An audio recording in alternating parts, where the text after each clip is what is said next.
You're listening to Intuitive Style, where we believe that everyone has style.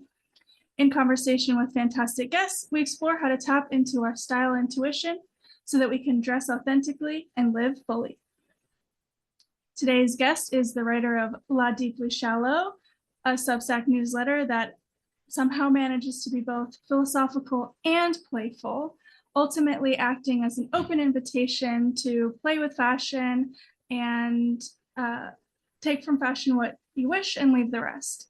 You've seen her styling sweatpants like never before, artfully weaving social commentary into posts ostensibly about clothing and generally being an editorial queen. Welcome to the show, Laura. Thank you for having me. I'm very honored to be here. I'm so excited to hear more from you. So, as I already mentioned, your newsletter, La Deeply Shallow, is so beautiful. And for anyone who hasn't read your work yet, would you introduce the concept and your approach to writing about fashion and personal style? Yeah, so when I created La Deeply Shallow, when I started it, it was actually as a Substack. It started a long time ago, about 5 years ago. But then I kind of abandoned it because I wasn't really sure where it was going, and it wasn't really about fashion. It was more about what I was researching as part of my MFA as an artist. And then last year I just had these, it was an impulse to come back to it and write.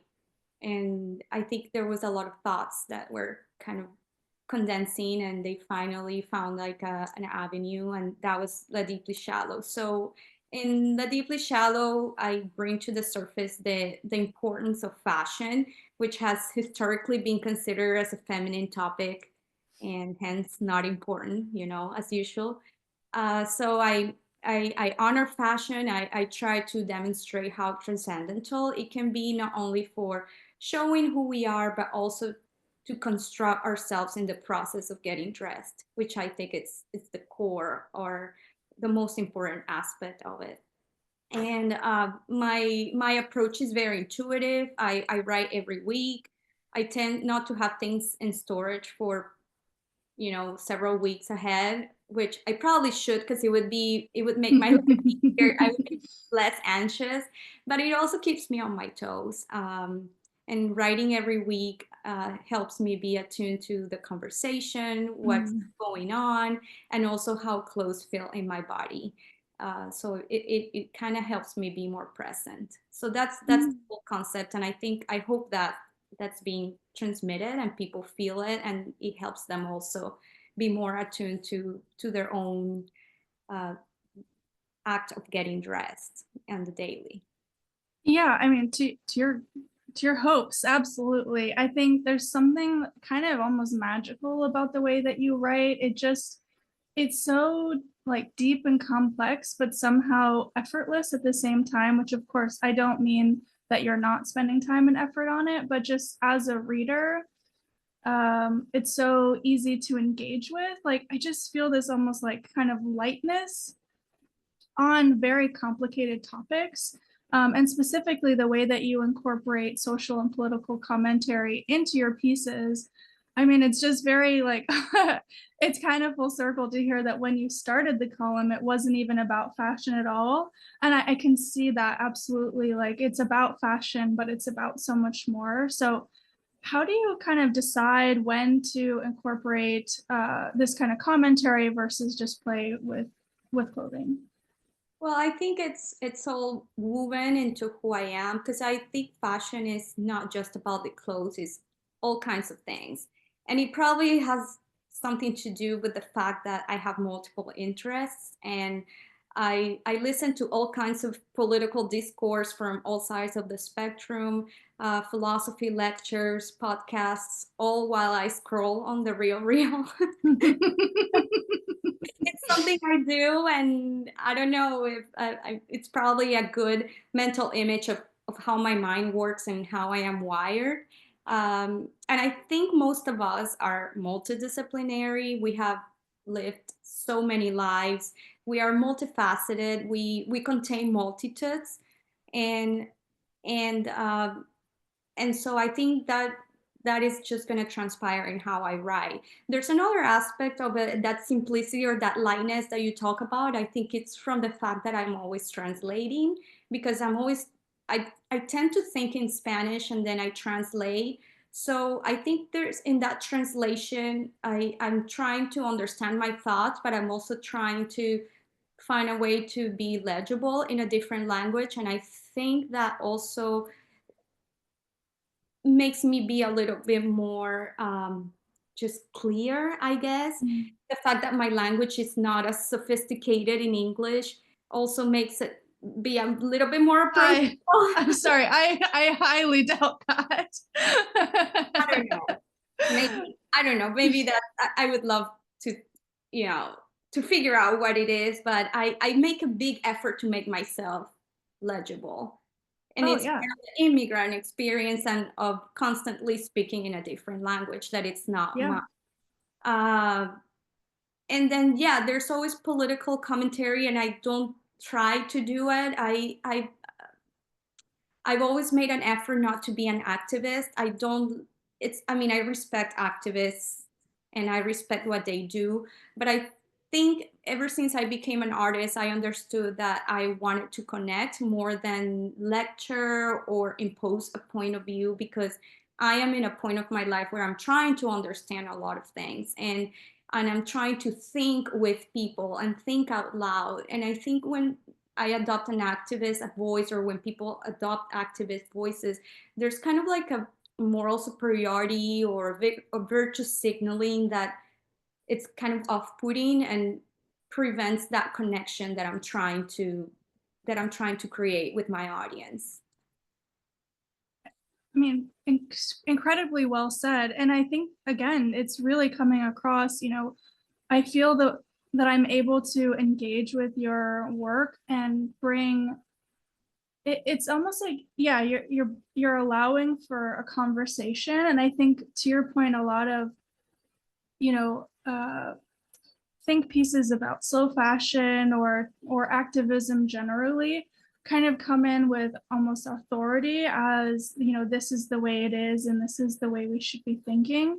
And I think what you do so expertly is that you you show that process and you talk about how you got to where you are and with all the complexity, and you make space for people to agree or disagree with you, and have a different experience. And I think that's part of what's so like magical about your writing, is that I feel like you're bringing people closer rather than pushing them away. And I think, to your point, I almost think it's more successful in the way that it's about connecting rather than being right. Yeah. So yeah, I don't know. It's great to hear that that's a strategic thing. It wasn't just necessarily something that happened, but it's a choice that you're making, and it's really happening. Yeah, I mean, and I think it's also how I conduct myself. Um, I try, as I said before, I try to listen to different points of view on the same issue, and try to understand where people are coming from. And sometimes I may not agree with a certain side of the spectrum. I mean, that's fine. We're all trying to find the truth, but I don't think I have the revealed truth yet. So that's why Right. I feel like I'm still in that exploration. It's not that I don't assume positions. I think I have certain positions in which but I don't think that my ideas and my positions are my identity. I'm always trying to be open to learning new things and understand where people are coming from. Yeah. And I'm glad that that comes across, as you say. Yeah. Yeah, definitely. I think that's why so many people kind of read your posts every week. Mhm. Um, Thank you. So switching a little bit into your personal style, Mhm. I'm becoming more interested in the why behind how people dress rather than what we're wearing. So in broad strokes, how do you decide what to buy or wear, or what not to buy or wear? Yeah. I was thinking about this. This was a great question. And I'm glad that you asked me, because I think in aesthetic terms, I think I'm 100% committed to proportions. I can see some things that I adore in the store, online, whatever. But if the proportions do not work for me, I tend not to wear it. Um, in a non-aesthetic dimension, I have become sharper at questioning why I like something. I grew up in a very small town with a lot of class bias. Um, and so that class bias was easily reflected in how people dressed. And it's very tacit. It's not talked about, but you kind of absorb all that bias and all the signals and the signs and the hidden messages that are part of the clothes. And it takes time and for me moving to a different country to realize how much I wasn't questioning where my preference for certain items was coming from that bias, and it's kind of like a little bit of deconstructing to construct again and to kind of like try to mold yourself to who you really are, and Mm, and and and yeah. So I think to your question, how do I decide what I wear, what I don't wear? I There's definitely an aesthetic dimension. As I said, proportions to me are key. And then also a more non-aesthetic, more personal questioning of why do I look this? Why do I like this? And why don't I like it? Is it because um, something that was instilled in me, or is it because I generally do not do not find it appealing? mm, mm.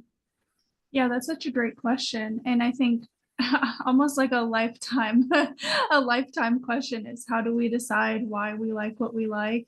Yeah. Um, are there any like specific examples that come to your mind as far as like maybe something that you used to like that once you kind of drilled into it, you realized it doesn't resonate as much now, or vice versa, something that you used to not really appreciate, but now over time you appreciate more? There is a there was a post where I talked about the ruffles and this kind of very tropical Caribbean chic dresses with florals and ruffles and all these things. And at the moment, in back in 2014, I really liked them and I wore them. And then I kind of rejected them. I felt like they were not part of me. Why was I wearing this? I am more minimal. I've always tend to be to less to be more masculine in what I find sexy. But then I realized that there was a lot of bias in the florals. Uh, Mm, they are considered where I come from. It's like something too floral. It's too out there, too much, mm, too um, just not very elegant.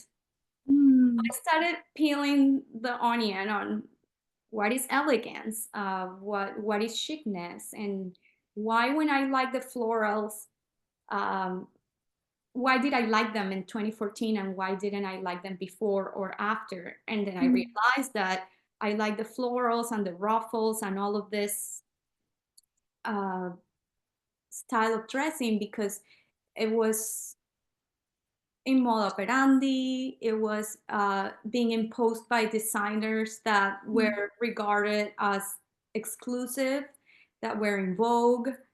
And so I was like, oh, so florals are good when they are proposed by certain designers, but are not good when I see someone on the street in Barranquilla wearing them. So that was a kind of like a revealing moment for me, and there are so many other examples. The cork platforms, which mm. are a staple in my hometown. Um, the jeans without pockets on the back, Yeah, very staple in Colombia. Sweatpants. It's a right. huge example. Uh, oh, because I'm gonna appear lazy or that I gave up or But why is that coming from? Oh, Chanel designer said it. Oh, but Yeah. is it right? Is there a racial component to that statement? Is there a class component to that statement? So there's a lot of things that I believed were mine that were not mine. And I'm still in the process to peel the onion. It's an ongoing journey. I love that there were a lot of things that were mine that were not mine. I love the empowerment that I hear in that, which is like we try on different identities, we try on different aesthetics, we take in all these influences.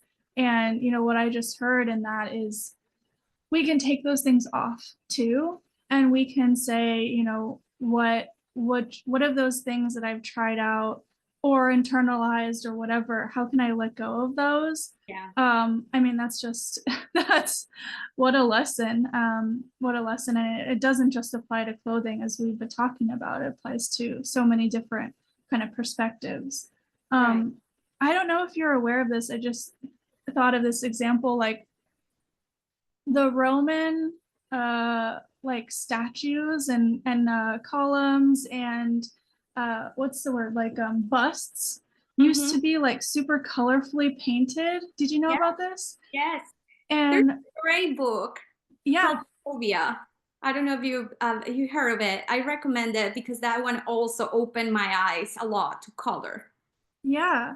Well, if you know about this, I'll let you tell it. But you know, No, I mean it's pretty much how this whole minimalistic movement instilled in us the idea that neutral colors and muted and yeah palettes and subdued silhouettes were elegant, and whatever was colorful was not.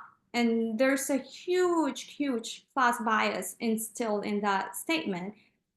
And as I said, yeah, the book Chromophobia, I think it's David Batchelor, he wrote it, and he talked about Le Corbusier, and I mean a lot of these designers that kind of like created these paradigm in a mm, way. But yeah, the Roman statues is a great example. We find them beautiful and elegant, and they're white, but they were not white. They used to be colorful, and the eyes had color, and it yeah, just yeah, that's where it comes from. I'm gonna yeah, ask for my drink. yeah. And I think what's so interesting about that is lost my train of thought. Okay, um we all do. I was gonna say, like my personal, like as a counterpoint, right? And I think one of the things that I hear from you is that we're interrogating where our influences come from, but we're not inherently rejecting them. We're Yeah, using discernment. And so like my personal aesthetic is on the somewhat more minimal side, but part of that also has to do with what colors actually look best on my body. And when I wear bright colors, you don't see me. Like I disappear. And so that's totally fine. Like I'm neutral about that. It's fine. But I think if I did have a different complexion, if I had like more extreme features, yeah, maybe my aesthetic would be very different. And I'm okay with that. Like I'm okay with having an aesthetic that makes sense with my body and right. allows me to be my face to be seen as opposed to just my clothing. And I think that's where the extreme discourse tries to uh, like I want to say tell you what to do. Oh, you have to wear collar. Oh, but what if I don't want to wear collar? Not because I already know that there's a class bias, there's a race bias, but I still don't like color on me. And that happens to me as a Latin woman a lot because I have questioned myself why I don't wear more pattern. Why do I stick to the silhouettes like the pants, like what I'm wearing today, just pants and a sweater, simple, minimal. And I ask myself these questions and I say, well, there's something in my history that determined this, which is my Catholic upbringing and how I saw my mom getting dressed. My mom was always dressed in pants and a button-down shirt to go to the office. And she dressed differently than all the women in Barranquilla who dressed like Sofia Vergara and Shakira, and they were always full of makeup. So I grew up with this model with, you know, my mom, and so I try to trace where my taste for this kind of clothes came from.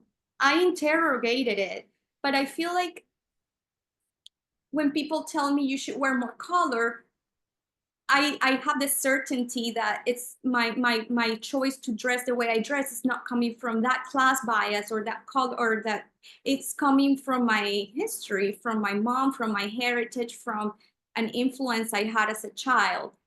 And there's another thing that it's this expectation that Latin women need to dress certain way, or they need to look certain way, or you don't dress Latin enough. Well, what does that what is that? What is Colombian aesthetic? What is Latin aesthetic? Is it something you saw on the TV? Is it that you created or formed from seeing Salma Hayek on movies? Because that's not, it's not a monolith. It being a Latin woman is so many things, including what I am choosing to do.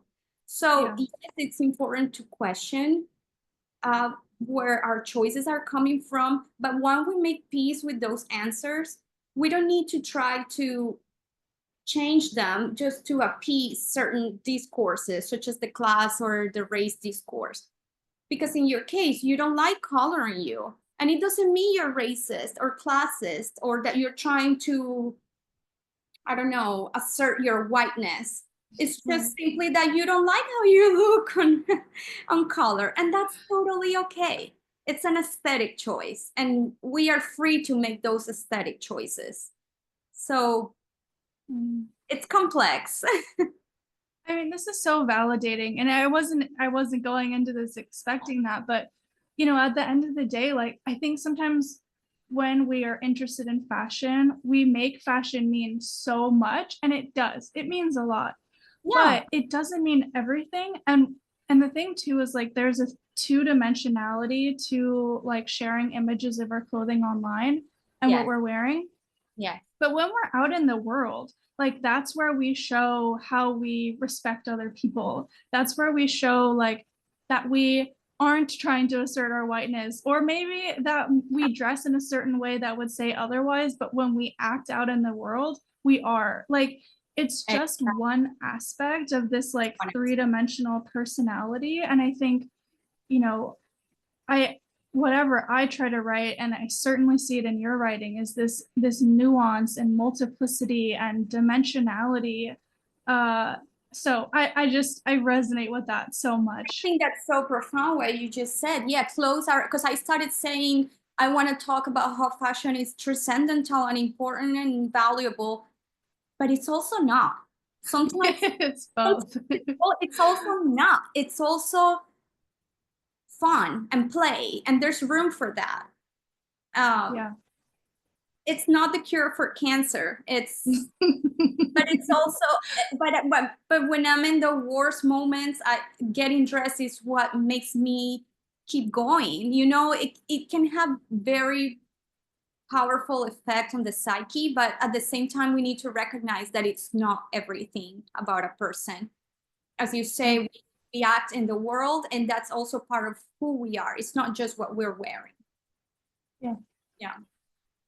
Oh, I feel like we could talk about that for a lifetime, which let's keep writing. um Going back to how you decide what to wear, how does body awareness influence the way you dress? Are there specific textures, fits, or styles? I know you had talked about proportion, so maybe talking about that in a little bit more detail, or anything else that when it makes you feel a certain way and that's how you want to feel in your clothes. Okay. So I think I have always leaned toward oversized silhouettes, as I mentioned. Uh, and I do recognize that I used to dress in oversized clothes to kind of like conceal certain parts of my body I didn't like. But now that I am more comfortable with how my body looks, I still dress pretty oversized, but it's not to conceal my body necessarily, but I see it more as an act of sculpting my body. And I think there's immense freedom in sculpting the body through fabric. You know, play with shapes, elongate, shorten, make the make the shoulders wider. I mean, all those tricks. I think it's almost like a ceramicist playing with clay. You know, it's not necessarily a quest for flattering. It's more like an intuitive kind of activity that I enjoy a lot. And so I for example, right now I was thinking that I really love everything that has um, like that drape, like the silk.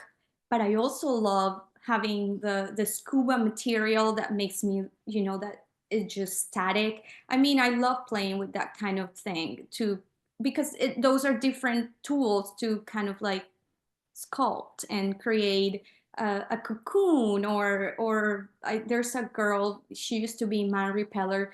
She create I shouldn't say girl, woman writer. Mhm. She was on my repeller and now she has her own. Haley, I don't remember. Anyways, but she created this system of shapes, the palm tree, and I love how it's not the fruit system from, you know, the 90s. It's just like how you can dress to to highlight certain parts of your body, and it's not for flattering. I repeat, it's just more like a sculpting uh exercise, and I really enjoy that. As an artist, I enjoy it. I see Yeah. I know it sounds cliche, but I do see the body as a canvas. I don't think it's cliche at all, actually. And I think uh it's just true. Like if that's how you approach getting dressed, I mean, if that's authentic to you, I mean, that's it. That's the whole thing. Um and I think that's so cool. And I'm gonna look into the was it two people that come to my mind would be Haley Nauman or Not Haley. it was it Harling Ross Anton? It's not Harling. Was it Crystal? I think it's Crystal. Well, we'll look into it and we'll Yeah, include it in the show notes. But I it's a want to check that out because it's really interesting. And I think um, I'm certainly been on a journey myself where I used to really dress for like flattering. Mhm. And that was like always my priority was to kind of dress in a way that was like um, made me a sexual being for other people's like understanding of me. But I think I'm really playing now with like the female gaze, and all I keep thinking about is like the types of silhouettes that I want to wear now are so different, and I love them, and I would not have worn them in the past, and I love making space for that like change and that transition and being open to changing my mind and being open to things that I thought weren't for me. And it's just really fun. And yeah, to your point, like I just got this sweater vest. I cannot stop talking about it. I'm so sorry for everyone, but it's got like kind of a nice, it like makes my shoulders look kind of broad in a great way, and then it like kind of cuts in, so it just creates like such a cool shape over whatever I put it on with. And like to some degree, yes, I'm still accentuating some degree of like hourglass, which is fine. Like I don't care, that's fine. But in so many other ways, it's very much not for the male gaze. And so it's just kind of like this wonderful balance of the two, where it's a preferred silhouette, but also kind of more eccentric. So Yeah, anyway, I agree. The body is a I love canvas that. And if you're an I artist. that was when you talk about the shoulders, I feel like shoulder pads to me are huge, and I hate when they go out of style. I still wear them even when they're out of style because I think they're so powerful in that interplay of shape. So yeah, those are great tools and resources in my toolbox. Yeah, I'm curious what you think about trends, just really quickly. Like, I'm pro trend. I think we wouldn't be able to make progress. We wouldn't be open to changing our minds about things. And I think I see a lot of discourse about like trends are bad, it's just marketing. And it's like, okay, yes, but also can we empower, like, can we see the beauty in trends? And I don't know. I think one of the hardest things about like when a shoulder pad goes out of style isn't necessarily that they're not cool anymore, but it can be harder to find them. What do you think about trends generally? I'm with you. I think trends are a great opportunity to get out of our comfort zone, to explore. I have delved into trends, and some of them it's not that I regret them, but I just realized that they don't fit my lifestyle, or I'm not reaching for them. Others really stick with me and stay forever, like shoulder pads. I mean, I started wearing shoulder pads when Dries Van Noten this collection like 10 years ago, and he showed these shoulder pads with a striped shirt, and I recreated it. I didn't buy it. I took a shirt, I cut it, and I put shoulder pads, and I'm like, oh my goodness, this is great. Like in terms of proportions, it creates like this super cool thing that I would have I thought it was so 80s, and I discovered something that stick with me. And I think trends are just, as I say, a good avenue to discover new things, to get out of our comfort zone, to question our aesthetic. Where is it coming from? Um, and I think there are like low stakes ways to try trends, and we don't need to jump on all of them, but if you do, that's fine too. You might be, I think, uh, where you are in life also. I think in the 20s, if you're in your 20s, you should really try trends. I mean, you should really try everything. Your 30s, maybe you start figuring out, okay, this trend worked for me. What was it that I liked about the trend? Was it the silhouette? Was it how practical it was? And then in your 40s, you kind of start figuring it out, and you have more discernment. You can tell, okay, this trend is really not going to work for me. But I tried the jelly shoe, and I loved it. I think it's so fun. I think um it's just ironic, and I live in Florida, so it's not very ironic for me, but I still make it ironic with how I pair them. Yeah. And there's some other trends, like I tried leopard. Is that how you Mhm. pronounce it? Yeah. And I like it when I wear it, but I don't reach for it that often as I would like. And I don't know what it is. I mean, it's not, it could be a bias. Oh, I think it's too much. It's not something I should wear to pick up my kids. Why? What, like, question, that's a Mm. story. But yeah, I mean, some I think trends are fine. Yes, I do not agree with certain influencers pushing trends in a way that it's hidden. Like if you're gonna tell me to wear this, I also want you to tell me that you have a partnership with the brand. I want you to tell me that you invested in the company that produces the item that you're trying to sell as the new thing. I think that kind of transparency I miss sometimes. But it's not against the trend. It's against the way marketing is conducted. Right. Yeah. Right. And not all trends were necessarily created equally. Like some trends are from a brand, but you could also say that some trends probably come from individual people, Yeah. individual like designers, Right. uh, in the high fashion world that are putting things out there and getting people thinking about things in new ways. So And I they feel are like it's people.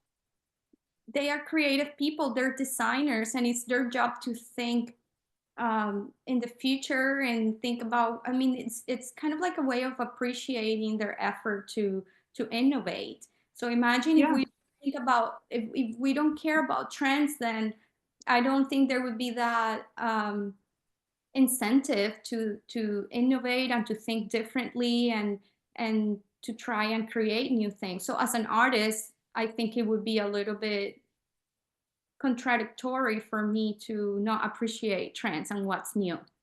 Yeah, very fair point. Very fair point. So we talked a little bit about your style evolution with, the 2014 liking florals and then moving away from that. But are there any like memorable phases that you've gone through with your style? I think my style has remained pretty consistent with deviations as usual. I think uh, my favorite stage, I think it's my 40s for sure. I think it all comes with the confidence of age and just not caring so much, but also caring a lot. Yes. just it's just like you have a little bit more information. Hmm. Yeah, more information. Mhm. Agree with that. I keep saying this, we're recording this at the start of 2025. Now it's March. So let's just say, what are your personal or style goals that you're working towards this year, if any?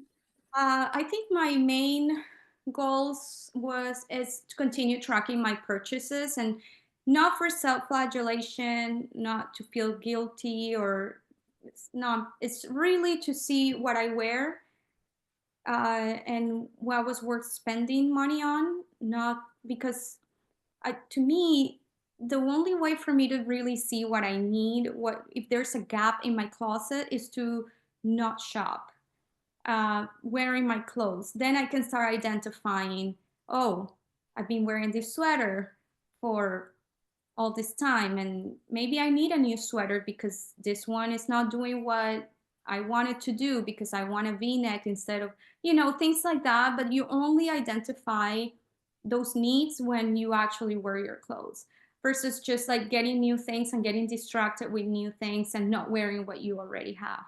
um, so I'm shopping. I wouldn't say I'm gonna low buy. I mean, I I'm still shopping, but I'm a lot more aware of what I have in my closet, how to style it, different ways to style the same things for different occasions.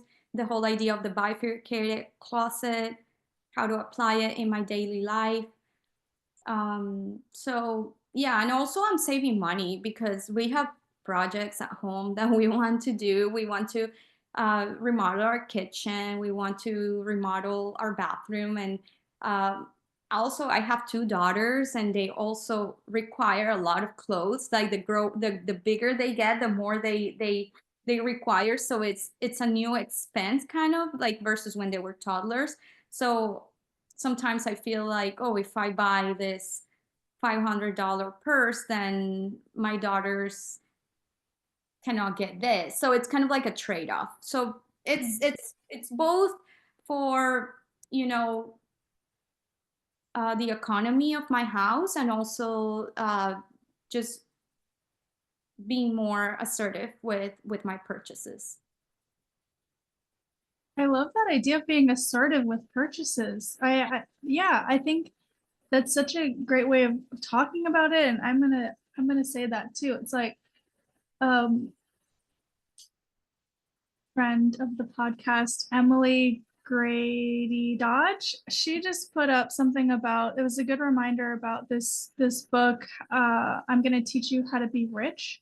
And I think I heard an interview with the author like years ago and then promptly forgot about it. But basically it's this idea of like you can spend your money uh, on if you spend your money on the things that you care about and don't spend your money on the things you don't care about, you can live a more like rich, fulfilling life. And it's not about learning how to be a millionaire. It's about learning how to live life richly and fully in the things that you care about or cared about. And so I think when someone does do a low buy or no buy or is paying attention to what they're spending their clothing on, or sorry, what they're spending their money on when it comes to getting dressed, I mean, that's part of this whole effort to live fully and feel, you know, uh, connected with what you're buying. And so, yeah, I think that's such a great way to say it.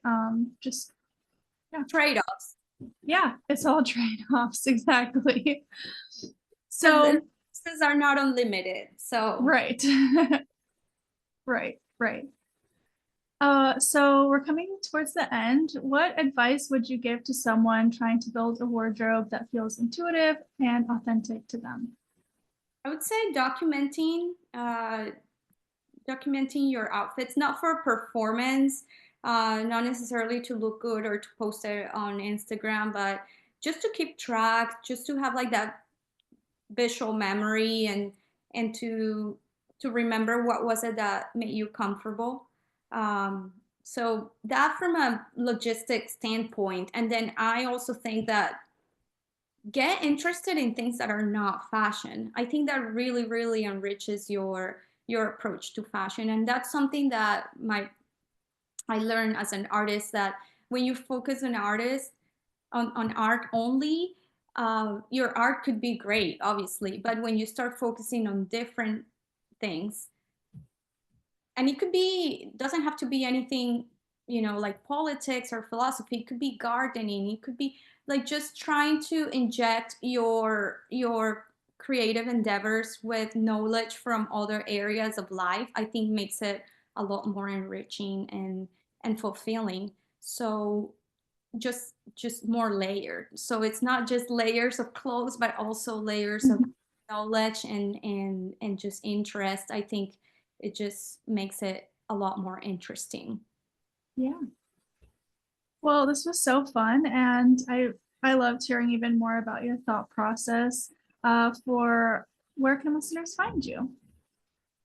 Say that again. I'm sorry, I couldn't. Where can listeners find you? Like Oh, well, online. Instagram. I think as La Deeply Shallow _ La Deeply Shallow, and then I'm on Substack. At La Deeply Shallow too. And if you're interested in seeing my artwork, which is like another aspect, I'm at lauradevalencia.com. And yeah, so those are my three main connecting points. I'm definitely going to check out your artwork. I don't think I've seen it before, so I'm excited to look at that. Thank you. Well, thank you so much. This was so fun. Thank you. And I am very grateful for this opportunity. And as I said, these were great questions that I might consider on my own writing. Intuitive Style is produced, edited, and hosted by me, Maureen Welton. In case you missed it, Intuitive Style, the podcast, is an offshoot of Intuitive Style, the Substack newsletter. Head on over to Substack, search Intuitive Style to see the newsletter, which includes thoughtful reflections on what's happening in the fashion world, guest features, and my encouragement that you can create a wardrobe that fits your life as it is now. No judgment, no rush. Our theme music is by Noir et Blanc V. If you enjoyed this episode, please take a moment to rate and review on Apple Podcasts or on Spotify, or share this episode with someone who you think might enjoy it. Don't forget to subscribe, as new episodes drop weekly on Fridays, and you can listen wherever podcasts are found. See you next week!